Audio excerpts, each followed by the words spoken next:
Monsieur le président, monsieur le ministre de l'Intérieur, mes chers collègues, la seule réelle prison est la peur et la seule vraie liberté est de se libérer de la peur, disait Aung San Suu Kyi. Les agents de la pénitentiaire vont-ils devenir les prisonniers de la peur que veulent instaurer les terroristes sous couvert de l'étendard fallacieux de la défense des droits des prisonniers? Parmi les agressions contre les agents de la pénitentiaire, on compte 66 agressions graves en 2023 à l'intérieur des établissements contre lesquels le ministère de la Justice agit. Mais depuis le 13 avril, comme à Saint-Quentin-Fallavier ou Villefontaine en Isère, et dans 31 départements, on recense à ce jour plus de 60 faits criminels sur des établissements et, plus grave encore, sur des véhicules ou domiciles d'agents pénitentiaires, comme à 2 reprises à Amiens envers la même surveillante. Des faits d'intimidation, de nuisance, de destruction, de tirs sur les domiciles, d'incendie, de tags avec la signature « Défense des droits des prisonniers » ou encore des messages cryptés envers les personnels ou leurs familles. Ce terrorisme est un défi lancé à notre République et à l'État de droit qui ne peut être toléré sous couvert de revendications grotesques de défense des droits de l'homme. Nous devons tous le condamner. Comment prétendre défendre les droits de l'homme et s'attaquer aux biens et menacer les personnels des administrations pénitentiaires eux-mêmes? La lutte au sein des établissements contre la circulation de produits illicites, d'armes ou des moyens de commanditer des exactions hors les murs démontre que les mesures prises sur les fouilles et les mesures adoptées avec la PPL narcotrafic au Parlement dérangent une organisation mafieuse, lucrative et meurtrière.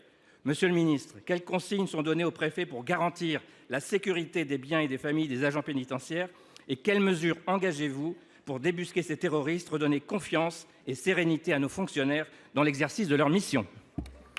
Pour vous répondre, la parole est auprès du ministre d'État, ministre de l'Intérieur, monsieur François-Noël Buffet. Vous avez la parole. Merci Monsieur le Président. Monsieur le sénateur Saumon, évidemment que le problème que vous soulevez est un problème majeur et nous sommes déterminés à ce qu'il ne perdure pas. Mais vous avez raison de rappeler que depuis le 14 avril, plus de 150 actions ont été commises à l'encontre des centres pénitentiaires ou de leur personnel sur l'ensemble de notre territoire. Je voudrais les citer: jet de cocktail Molotov sur le parking de l'École nationale de formation des agents à Agen, incendie volontaire devant la maison d'arrêt de Villepinte, rafale de Kalachnikov sur la prison de Toulon, des véhicules d'agents pénitentiaires brûlés, des surveillants pénitentiaires menacés, notamment à Amiens.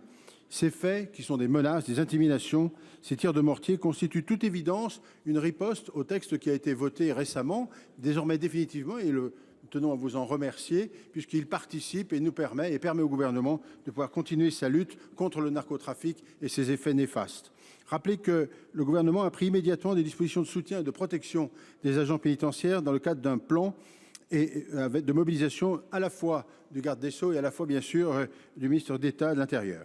Dans la nuit du 15 avril, nous avons enjoint l'ensemble des préfets ainsi que les services de police et de gendarmerie placés sous leur autorité de renforcer sans délai les mesures de protection à l'égard des personnes et des biens relevant de l'administration pénitentiaire.